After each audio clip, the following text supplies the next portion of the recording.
What is up, amigos? Today we're talking about the crow instability. So in this video here, we see a plane going along and there are some contrails coming out of the back. And after a little while, they start to go really wonky and then they start to join into vortex loops before dying out quite quickly. So that is the crow instability occurring there. What is it and why does it occur? That's what we're looking at today. So let's say we have any object, and really it doesn't even need to be an object or even a plane. It can be just anything that has two vortices coming along it at the back. And ideally they need to be counter-rotating. They have to be rotating in the opposite direction. If they aren't rotating in the opposite direction, then the crow instability won't really occur because what will happen is just they'll rotate around each other and potentially merge into one bigger one. For the crow instability to occur, we need to have them rotating in opposite directions. So why does this happen? So first of all, there are a few distinct stages. The first one is the vortices coming out straight. Then as you go further downstream, they start to become diffuse. So you start to see these little edges starting to form here. Then they start to go in this sinusoidal kind of pattern. Then they break down and start to form vortex rings, and then finally they break down into nothing. So these are the different stages. The first one is very simple to understand. We just have two vortices coming out. Then in this stage, where they start to become like fluffy on the outside and start to pull out a little bit in certain regions, this is a little bit more complicated. So what happens here is, based on effectively randomness to begin with, minor differences in how close little sections are to each other will result in each vortex inducing the flow a little bit differently. So in this video here, we've gone through how a vortex can induce the flow around it, and that is really what is happening here, where not only you have one vortex here inducing this vortex line in a certain direction, but also there's also a self-inducement going on as well. So let's say we have a little bit of the vortex line coming out here. Well, this vortex here, this part here, will start to induce this part here as well and manipulate that.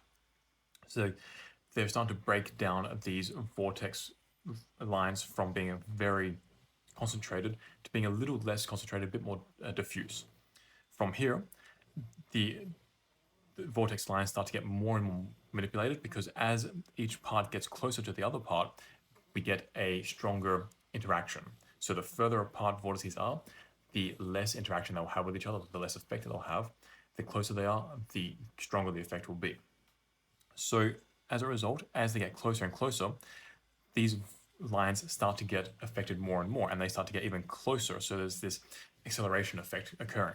This results in this sinusoidal pattern happening where some parts of the lines are still quite far away from each other, other parts are quite close to each other. And as they get closer and closer, they start to touch. So this might start to come here, and that might start to come here. And then they'll merge here into this vortex ring. And this is quite important because you might be looking at this and thinking, well, these two vortex lines are literally rotating in the opposite direction. How can they merge into one coherent vortex ring? Well, that's because we're looking at it from this point of view first. So let's say we have these two lines and they're rotating, let's say the other way. It doesn't really matter, but let's just go the other way and we can show that it happens for both cases. But now with this thing happening here where this line starts to curve in, this line starts to curve in, they're still rotating in the opposite directions.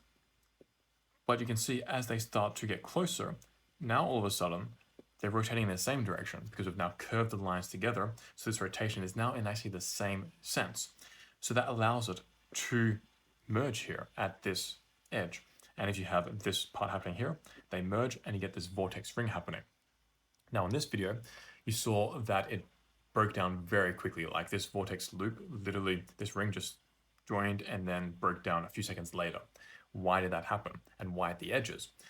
Well, that is because these vortices, they are having a destructive effect on each other. It's called destructive interference because they are of the opposite sign. As I mentioned at the start of this video, if you have vortices of the same sign, they will merge together. This is a constructive effect. Because they are of the opposite sign, they are destructively interacting with each other. And the closer you get, the more they are trying to destroy each other. And the closest points are where they touch and actually form the loop. So these parts are the weakest parts because they've already gone through this entire process of getting closer, getting weaker and weaker, and then finally joining. So it is natural that this vortex loop will break down at these points because they are the weakest parts of this vortex ring. And that's how we get no vortices forming. At the end, they break down. So that is the chrono stability in a nutshell. And if you like this video, make sure to like and click the subscribe button. And we'll see you soon. Peace, amigos.